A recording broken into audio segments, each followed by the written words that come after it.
And I think there was a question about whether or not this was the last session. I'm not sure. It is not the last session. We've got this one and then 3 more. I just emailed it out to everybody with all the links for the rest of the night. So if there's anyone who didn't get the email literally like about a minute ago, just message me in the chat and I'll send it to you right now.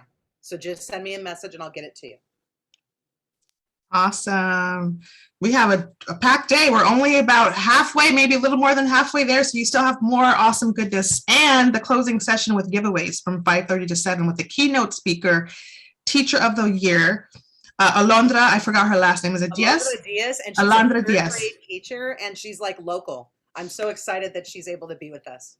That's so awesome. Okay, so again, thank you all for joining us for the Teach for LA Spring 2022 session. We know that you have choices on things that you can do with your time. So we are very, very thankful that you chose to spend the next hour with us here today. My name is Dr. Marini Smith, and I teach education and child development at West Los Angeles College in Culver City. And I am very excited to introduce our speaker for today. But before I do that, just a couple of quick logistics and housekeeping. So I will be helping to facilitate questions and monitor the chat. Renee Marshall is here, our MC extraordinaire, who will also be helping me monitoring questions and chat and all of that good stuff. Certificates will be available after the session is over. So around Monday-ish, you will get a certificate that will cover the whole session. So you have to complete a survey, if I'm not mistaken, Renee. Absolutely. Survey. We're going to put it out tonight at the we're going to put it out tonight at closing session, and then tomorrow morning, I'll either late tonight or tomorrow morning, I'll email it out to everybody also. And when we actually have 3 drawings related to the survey, because the surveys help us create the next conference. And so they're really, really important and help us get funding to make the conference. And so we actually are going to have on Monday, there's a giveaway, on Wednesday, there's a giveaway, and on Friday, there's a giveaway next week as well. So, and if you turn your survey in like tonight, then you're in all 3 giveaways next week. So it's worth it to get it in, you know, as soon as you can. Awesome. And we love giveaways, right? I mean, most people do, but particularly teachers and those of us going into education, we need to get goodies wherever we can find them. So this is awesome. Good ones. I've got good ones too. Get ready. I'm excited. Awesome. And also the recordings will be available in a couple of places. We have a Teach LARC YouTube channel, and then there's also another link. I don't know if you want me to put it in there in a little bit, Renee. Yeah, if you want to, but we're also going to send them out to everybody so they have everything. Like it's going to be perfect. Here's this link, all together, so that way it'll simplify it. We only have probably about like a quarter to a third of recordings up right now because we're literally doing them live. So just give us some chance to kind of get caught up, and they'll all be there in the next couple of days. So definitely check it out, and I'll send it out to everybody. Awesome. All right, so I think we're ready to dive in. It looks like the waiting room kind of settled. So I just wanted to share a little bit of background. I met Miss Amreen Karmali. I want to say it was in 2006. I was a literacy coach working for a nonprofit called Urban Education Partnership that contracted with middle schools in LAUSD. I was a literacy coach supporting middle school English teachers, and we hired Amreen as a middle school science coach. And I remember interviewing her and being very dazzled and being very impressed with her portfolio that she brought and all of the lessons that she showed of things that she had done to engage and interact with her students in science. And so we were very impressed. And then Amreen came on board, and we have been colleagues and friends ever since. I'm going to do a little formal intro as well to give you a little bit of background about Miss Amreen. And please correct me, Amreen, if you want to add anything to the intro. Amreen Karmali has been an educator and organizer for over 18 years. She has spent 10 years as a middle school science teacher and holds a master's in science education from Cal State Los Angeles. While teaching, she also facilitated a young empowered women's class and a student organizing class, which melded her passions for all things justice-oriented with her love for teaching. This past year, or at this point, I think it was 3 years ago, Amreen left the traditional class to start the Real Talk Project, where she combines her understanding of contemporary schooling with a critical lens to provide educators and community members with spaces where they can tackle ways in which patriarchy, white supremacy, and other forms of injustice manifest themselves in schools and relationships while working towards creating new ways of teaching and being together. She is also a founding member of the People's Education Movement, Los Angeles, and is passionate about spreading health, healing, and joy to both her students and the community around her. So let's help me in welcoming Miss Amreen Karmali. Take it away. Yay. Thanks, Marini. You're welcome. So excited to have you. No, thanks for having me. I love talking about this stuff and could talk about it for days. So I'm excited to be here, and it's so cool to see like so many folks who are like interested in teaching and passionate about social justice and the combinations of the science classroom. It's kind of something I love a lot. So it's really exciting to see folks here interested in that. I'm gonna share my screen. I made a cute little PowerPoint.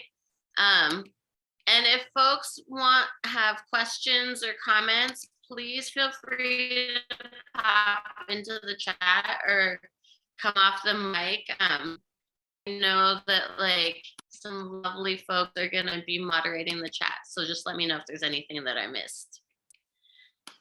All right, cool. Let's get started really quickly. What has been bringing you joy lately? You can put it in the chat or you can come off mic.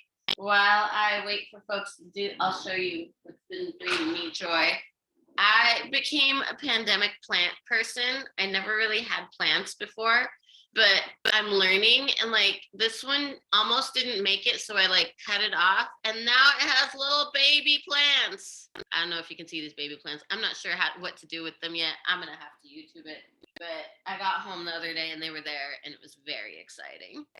Very exciting. Garden, yes. Postmates, yes. Dogs, I dog sat. Oh, that's so sweet. Don't have kids, but I kind of like them. I'm a teacher, so I like them. So I just asked this because I think that joy and happiness is central to teaching. It's not something that I think you hear a lot, but honestly, I think like laughter in the classroom is so key. And I'm going to be talking about that a little bit more. I'm seeing things, kids and plants and babies. It's so spring right now. I live in Echo Park and I'm running around the lake and I can see the geese starting to get all like spring fevery and stuff. It's pretty hilarious. 13 pets. That's bananas. That's amazing. Oh, that's awesome, Luz. Thanks for sharing, folks. So Marini did a beautiful job of telling us all who I was. This is me. This is straight from my website, which I'll share later. But I wanted to, if you are able to, I'm sure some of you are in the car, but if you are able to, I'd love for you all to grab a piece of scratch paper and take a second to draw in detail what you think a scientist looks like. And if you don't have the ability to draw right now, you can in detail put it in chat. What do you think a scientist looks like? Use colors if you have them. I feel like I should have thought I have this ahead of time and had some cute music to play. Do I have any cute? I don't have any cute music handy. Do I?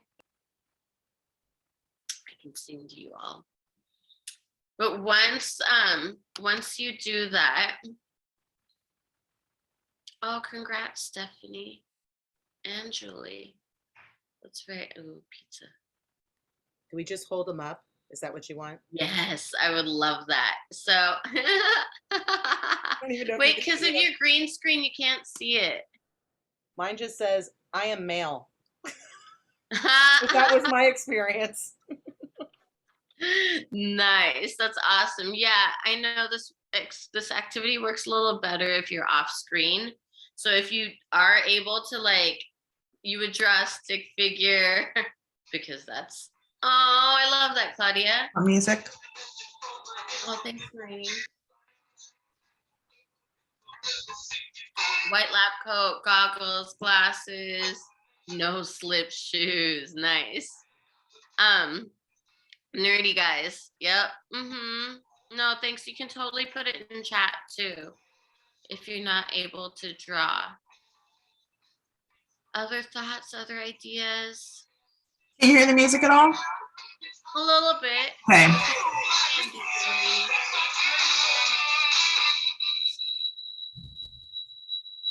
Actually, I'm going to say no. It's just feedback. Oh, okay. It's because of my phone. Sorry, let me turn that off. Was that the Ghostbusters?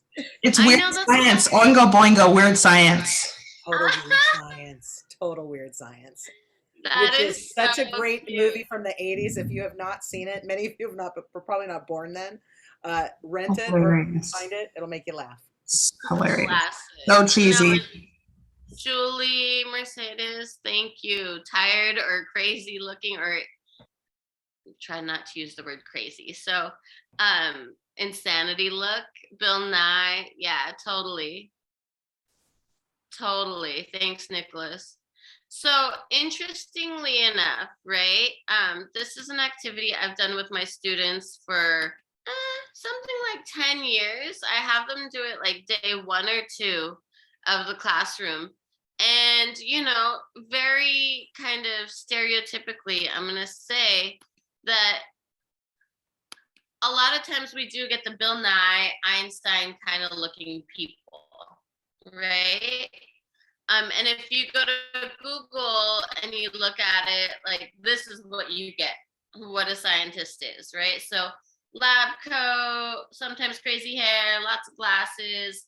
More and more now you're starting to get people of color. You're starting to get more folks who are not male. I will say over the past few years, I've even gotten non-binary folks drawn. And so seeing this change and evolution of what students think scientists is has been really beautiful. And it's just kind of speaking to how our culture is shifting, you know? And I think while traditionally we have these ideas of scientists, this is very far from what my idea of a scientist is, right? Like in my world, a scientist is somebody who observes, reflects, questions, those kinds of things. You don't need frogs. You don't need test tubes. You don't need fancy machines. You need to be curious. And that's the main thing. So my curiosity really quick is what brings you here. If you could share in the chat box, what interests you about this topic, science and social justice in the classroom? Are any of you about to become science teachers? Are you just lovers of science or social justice? I'd love to hear about it. I'm freezing and delayed. When the PowerPoint is on. It's not awful, but it's just a little bit. I wasn't sure at first if it was me, so sorry. No. Is it? But it's not really bad. It's just like you're delayed. So it's like you're not talking when you're talking. That's annoying. It's technology for you. Yeah, I know. I restarted my computer and everything in the hopes that it would be okay. I feel like your sound is good, but your movement is a little bit delayed. So we can just try to keep going. Oh yeah. Unless you want to send me your PowerPoint and then I can pull it up, but I think we can just try to make it work. Okay, awesome. Okay. Also, if it gets bad, you could drop it in the chat and then everybody could follow along on their own too. I know that's not ideal, but I think it's okay for now though. Cool. Let's keep it. I love this. Cool. Loving science, social justice, both how they connect and ideas for the classroom. Awesome. Okay. So when I think of a social justice science educator, I think of somebody who is self-reflecting. And in my case, I have to kind of balance the self-reflection with the like being super hard on myself and the over analyticalness. So I do things like, for me personally, and I share this with my students too, like I'll share on Instagram or on Facebook or whatever, like hashtag wins for the week, just to remind myself, like, okay, yes, I make mistakes, but I'm also doing good work. I'm also always constantly learning and taking workshops and like being in spaces like this, especially around like subjects around anti-racism, feminism, indigenous frameworks, all of these things. Like I continually like engage in dialogue and conversation and learning. And then I put these things into practice with the understanding that making mistakes is key. Um, because that's how you learn. And I'm very like open about this with my students because I think it's part of being human, but part of being a good teacher is establishing these like we are all human and we are all learning from each other kind of things in our classroom. I make sure that my classroom's not like a place of I have all this knowledge and I'm gonna stuff your brain with it. It's a we're gonna explore together kind of place. And I think that that's been a huge shift in education over the years. So when I think about my classroom and framework wise, I focus it on women of color theory, Black feminist theory. Some of my favorite theorists are Bell Hooks and Gloria Anzaldúa. Just really some of these ideas were really transformative in my teaching. Thinking about this radical openness, thinking about education as an act of love, thinking about reading and critical thinking, and then like really thinking about how I show up in a classroom. How do I interact with my students? Who am I? Where is my happiness? Where are my self-care practices? All of these things are also, I think, integral to social justice education because we model this for our students. And I think it's important to share our stories and our struggles and our successes as well, because a lot of times women, and especially women of color, are taught to keep silent, and then we don't have the ability to connect. So this is one of my basic frameworks for education.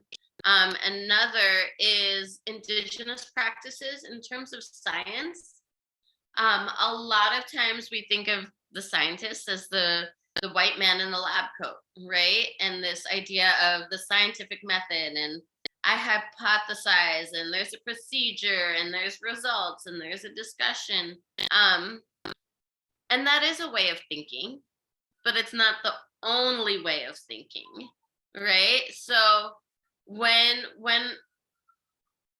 this land was colonized, there was this idea of this is what's right. And everything else was erased or thought of as less than.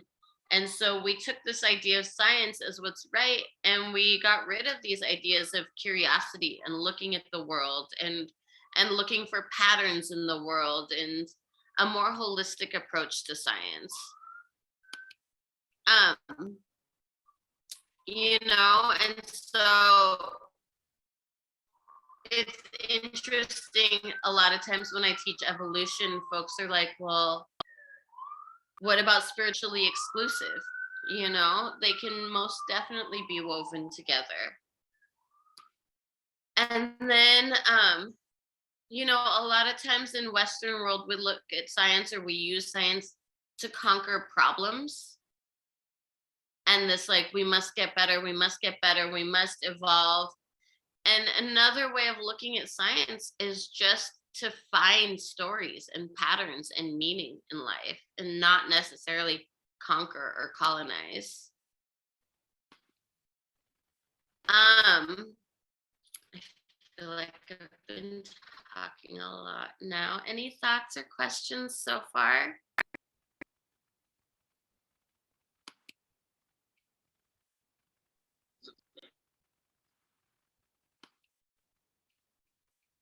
Lily, go for it. Yeah, I definitely agree with the evolving. And I think we've all experienced that in the last couple of years, even more so, it being a forced evolution and a pandemic that was stemmed from what they consider science. So science, in some way was put upon this forced Mm, evolution.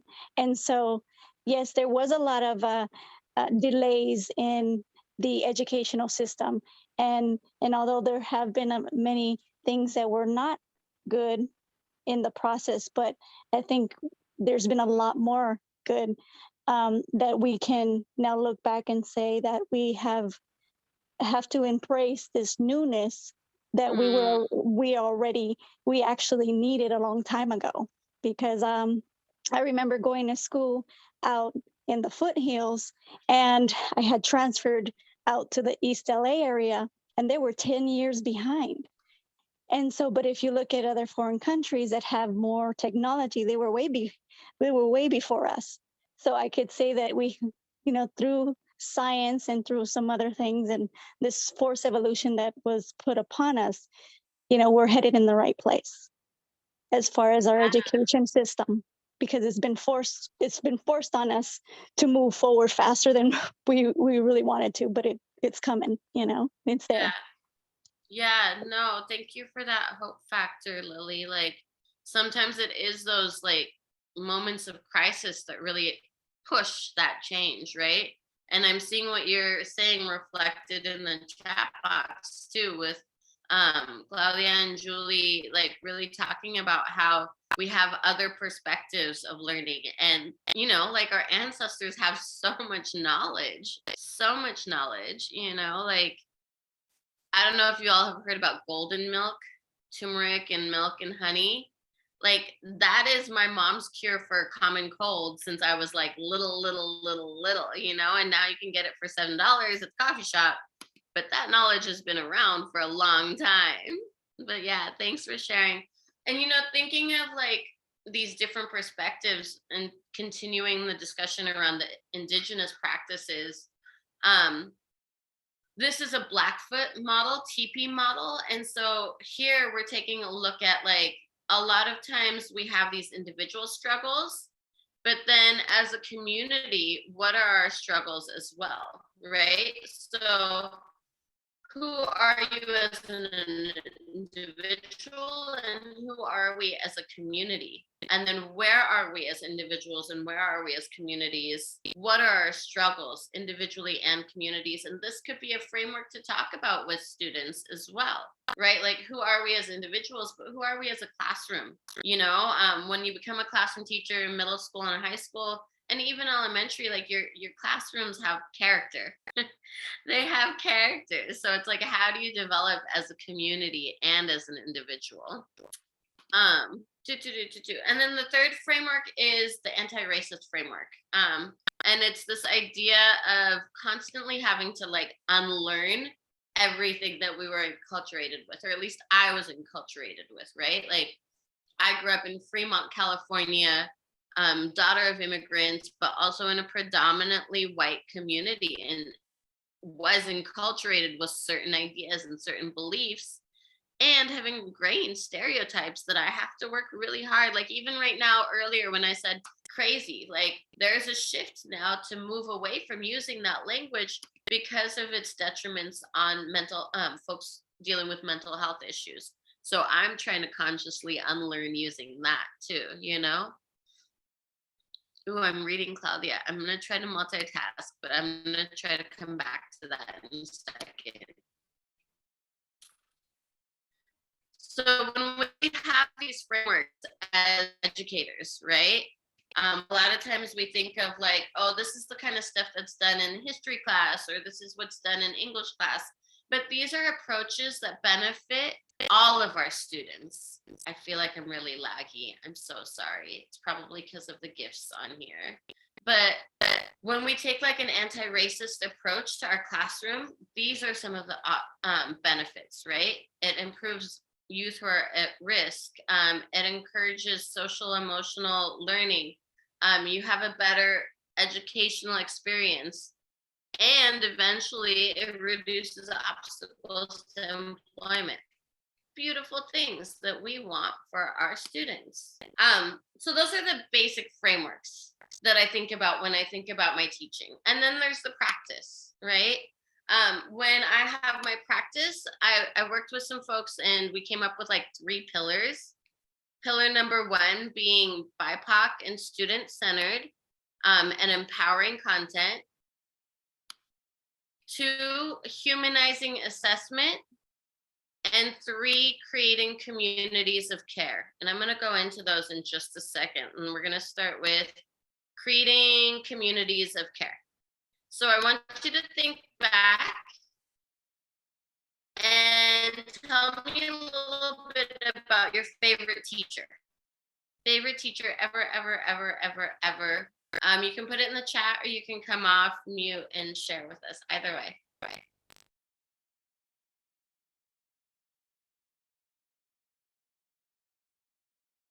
Middle school teacher, totally used to looking at people awkwardly, even if it's on a Zoom screen. So I'm just going to be quiet and awkwardly looking at people. I would have to say that my favorite teacher was an elderly lady that was, I think, at least 100 in elementary, and she was still a teacher. But she was so full of energy and. Are you okay? Oh yeah, she was so full of energy and moving around and inspiring everyone. And it's like, I looked at her and she's like, that's what I want to be. I want to be like her. I want to be the teacher that's still working despite being over 100 and is still inspiring kids today. That is so beautiful, Luz. Thank you for sharing. And you know, all teachers are going to have different styles, but low key, like I believe that teachers are performers, you know? A lot of times folks will be like, oh, you know, kids should just sit there and just learn. And for me, I'm like, you know, it's our job to teach. And in this day and age, our kids need entertainment. You know, our kids need to be captivated and need to be doing different things. So we have to think of how do we get them? How do we catch them? You know, so I do teacher training at Cal State Fullerton, and I'm always like talking to my teachers in training about like, how do you make this fun? How do you make this engaging? How do you make it interesting? Oh, I love that you had so many, Claudia. They connected and respected students. Awesome. And shared, they were passionate about what they thought, right? Miss Corn from 3rd grade, Marini, this is so cute. She taught about herself and her heritage, right? And had expectations and nurturing at the same time. Oh, and somebody, so Andrea, and I apologize if I'm pronouncing your name wrong, but like making you feel like you're successful and you're able, right? So they helped cheer you on. Love it. Oh, your grandma, I love that. Very cool. So, you know, a lot of times folks will be like, I don't like science. And I'm like, well, was it the teacher or was it the science? You know, because so often students will be like, oh, I like science when it's from a teacher that I really like, you know, and having those relationships is so key. Oh, Julie, this is awesome. Thank you for sharing that. You know, so again, going back to like creating a community of care. Some folks may have heard of like restorative and transformative justice. That was like really key in my classroom. Circle was really key in my classroom. I had like hashtag different is the new normal to really encourage folks who were like from all sorts of different backgrounds, you know? And I'll tell you like a little personal story really quick. I'm going to try to watch the time. When I first started teaching, I was teaching in East Oakland. I was 22 years old. I'm pretty small. I'm like 5'2". I have a large personality, but I'm 5'2", and like most of my students were bigger than me. And I'm coming in the middle of the school year because my students had ran out all the other teachers.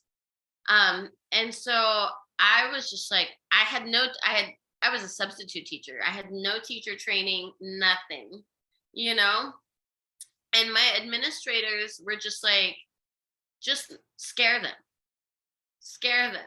have their moms on like speed dial, be really tough, you know, and I'll be honest, like the control freak in me loved that. I loved that. I loved having, like, I think I had never had power in my life, and I loved and I thrived off that power. And I scared the crap out of my students. I was funny and silly at the same time, but I scared them so much so. And I've talked about this enough to say it without being mortified at myself now. But so much so that, like, I think in my second year of teaching, like, one of my students, rather than run out of the classroom because I didn't see her hand raised, peed in her pants. Right? Like, I was a mean teacher, horrible, mean teacher. And it wasn't until I started doing a lot of work around restorative and transformative justice that I realized that, like, if I want this other way of being outside of the world, I was doing a lot of work around the Justice for Oscar Grant movement. Oscar Grant was a young man who was murdered by police in Oakland. And I was like doing a lot of like anti-police brutality work. And I was like, if I want a different world outside, I need to be a different teacher, right? Like, I can't keep creating these systems of fear in my classroom and then expect all of a sudden this world to be different. So I really started looking into transformative and restorative justice, how to use circle in my classroom, how to use community accountability, being much more loving and kind.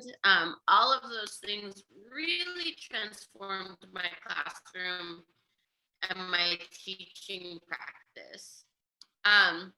So here I'll show you like one of the things that I use for community accountability. Rainey, I don't know if I ever shared this with you. I think I developed this after UEP. But Awesome. like my classroom was the world. We had 4 continents. Sorry, 6 continents. Each continent was a group, right? And each person had a job in the group. And there was the ambassador of peace, who was kind of like the person in charge of like making sure everybody got along and everybody was on task. There was the resource manager. We had a pot of resources at the table. There was a secretary of information who really took notes and made sure that everybody was like had all the information. And then the minister of state to make sure that folks participated, you know? And I'll say that I love this idea, and it was incredibly hard to implement, you know, because kids aren't used to this. They're used to like teachers being like, sit down, shut up, do your thing. If you don't do it, you have detention. Here's a warning, blah, blah, blah. So it's not that it was like the actual system that was challenging. It was reframing my students' minds. And it was challenging. And it was also really beautiful. And it got to the point where like students were like really digging it, you know, and they felt empowered. And I can't remember who it was, but they felt like they could be there and do it and belong there, you know? Yeah, thanks, Marini, for sharing that.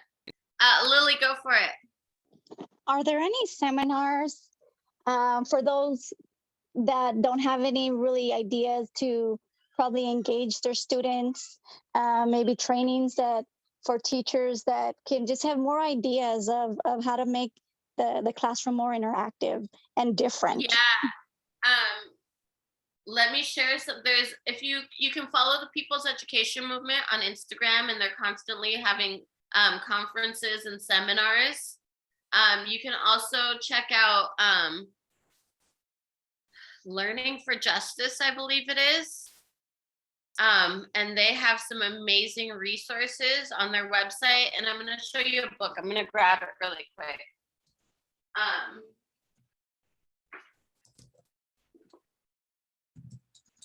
This book right here, called Lessons in Liberation, an Abolitionist Toolkit for Educators, is amazing. And it's got tons of lesson plans and ideas. So this is an amazing resource as well. And I'll have my email address at the end. You can feel free to email me to keep the conversation going too.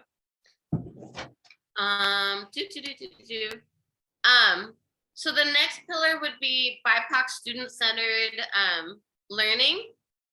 Renee, go for it. Sorry to chime in here, but I just wanted to say we received some additional funding that was unexpected in our region that had to be spent out in a very specific amount of time.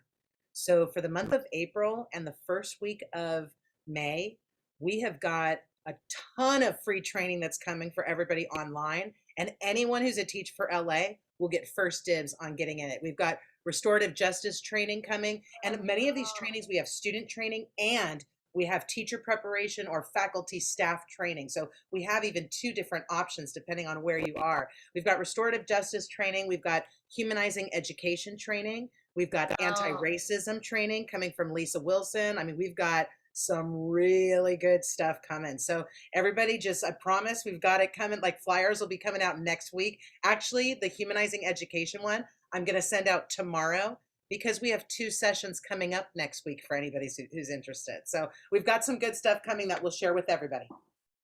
That is so awesome. Yes, please take advantage of that. Like that stuff did not exist when I was in my teacher training program. So that's really exciting to hear. Okay, so keeping going with like the BIPOC centered. So, you know, science is science and science does not have to be boring. It really does not have to be boring. And so I would just get a lot of fun out of like making really cool lessons. I made this one for ionic and covalent bonding, where my students had to create, they were each assigned like an element and they had to create a dating profile for their element. And so they then created a dating profile for their element. They made like a card that had their profile, and I would play like that song, Lonely, I'm so lonely, and they would wander around the room and have to find somebody that they could bond with based on how many valence electrons they had. And so that might kind of be like over the head, but it was just so much fun. And, you know, we talked there about like, you know, well, can 2 boys get together? So there was like lots of opportunities there to talk about different kinds of relationships, you know? And it was, the kids had a blast and it was tons of fun. I also had Freedom Fridays where on every other Friday, I gave my students the power to teach. They had to come up with something. I gave them a lesson plan framework. They created it. They brought in the lab supplies. They taught, you know, and they loved it. They had to do the classroom management part. And that's when they were like, dang, miss, sorry I bother you so much in class because classroom management is hard. I'm like, yep. Also did this earth and energy crisis lesson where students had to keep track of their energy use and come up with an energy conservation plan for their household. So this was a way to get like families involved, bring the household involved, also talk about, you know, where we're at in terms of global warming and how everybody can make a little bit of difference. So another way, again, to make the student-centered and not just like me lecturing, you know? And then the third practice is humanizing assessment practices. So I'm just sharing kind of some of my lessons right now. So I did this lesson on chemistry for change, and it was great. Middle schoolers, I taught middle school in particular, they love to argue.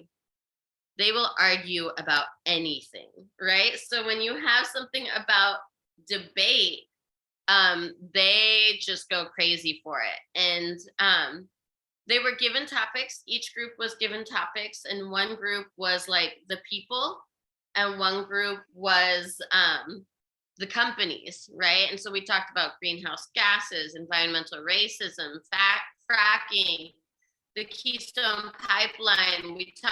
There was one year where we talked about Flint, Michigan, pesticide use, another year where we're talking about the drought in California.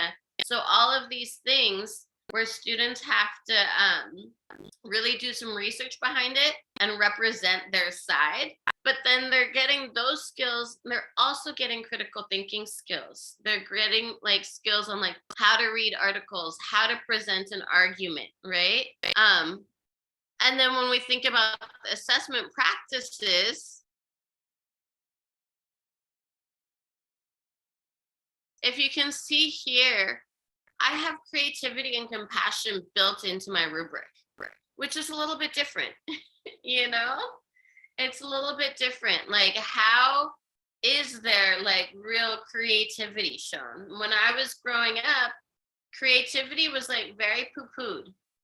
So it's very hard for me to be creative, you know? It's a challenge. Passion I got. I'm a fire sign. I'm a Sagittarius. I have a little bit too much of. But it's part of that, bringing that into the rubrics as well, and making sure that the human side is valued as well as the science side. I'm going to stop talking for a moment. Any thoughts, questions? I'm going to stop sharing. Have you shared that rubric with your colleagues? And what do your colleagues say when you share that rubric? That's a great question, Renee. I would say that the colleagues that I'm close to love it. I have also been told that I am too informal with my students and that I am not structured enough or I don't have high enough expectations.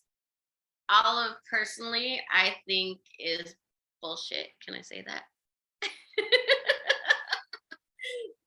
but is also understandable in a world where we're taught, especially in the science classroom, to be so rigid and cold.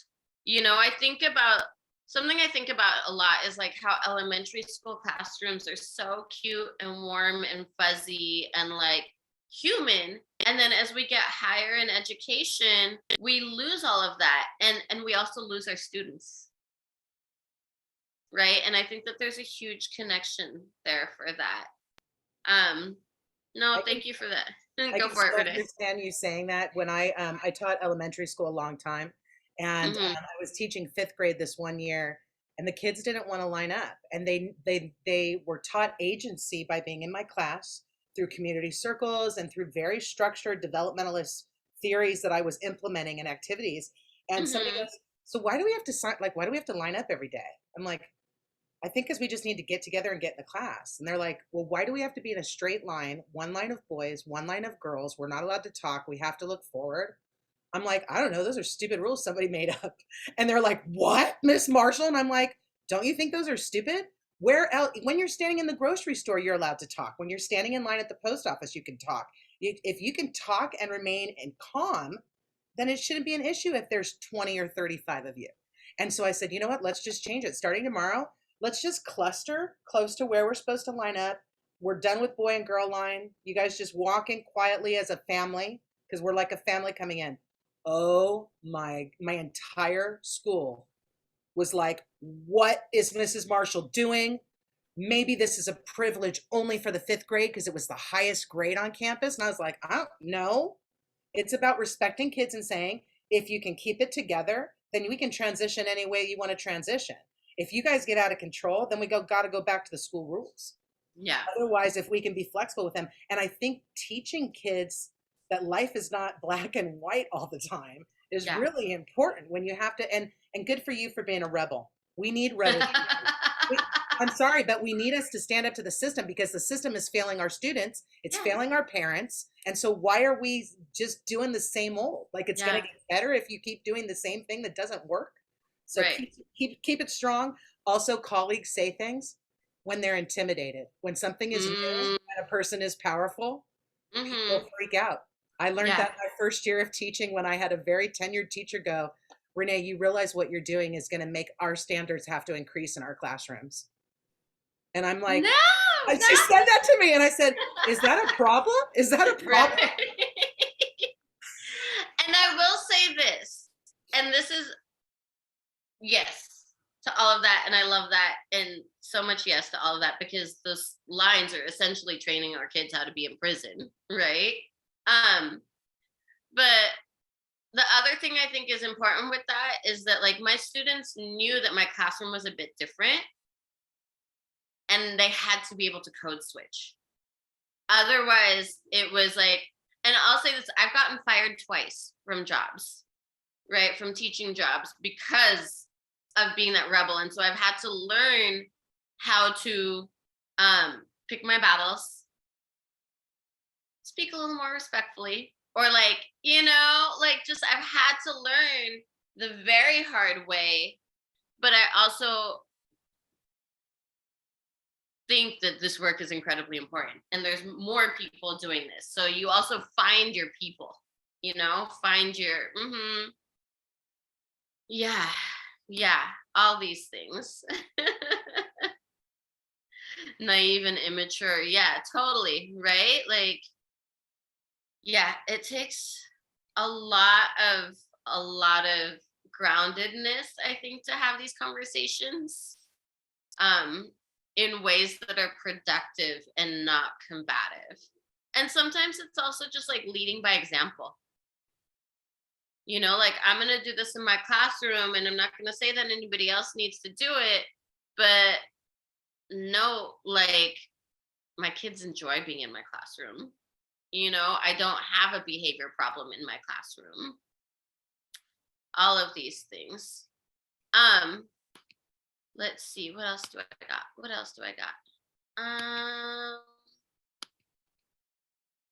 Yeah, I think the next question I had was more for you all. I'm gonna share my screen again. Hopefully it doesn't go, but it's like, and Renee, you're speaking to this, right? Like, what are you already doing that uses these frameworks and principles? What resources are available to you?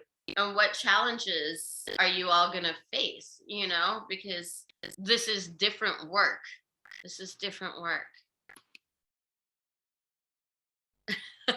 Thanks, Michelle. I'm kind of raspy. It's working for me right now. I've had like this weird raspy thing going on. But thank you. I need that. I've kind of been challenging, like not doing that great lately. So I appreciate the good energy. I'm gonna thanks, Marini.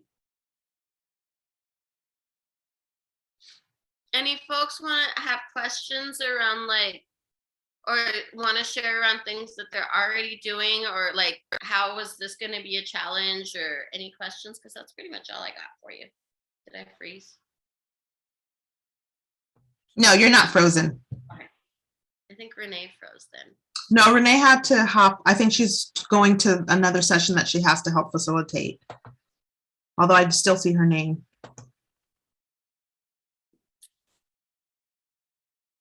Any thoughts? You can unmute. You can put them in the chat. You can raise your hand.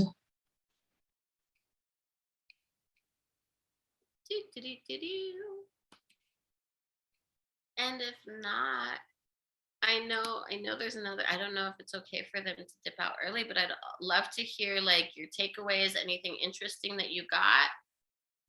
And if you want to stay and talk for a little bit, I'm here. Absolutely.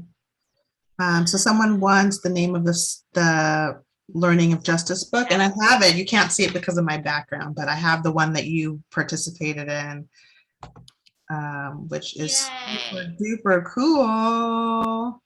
I'm gonna get you the website right now.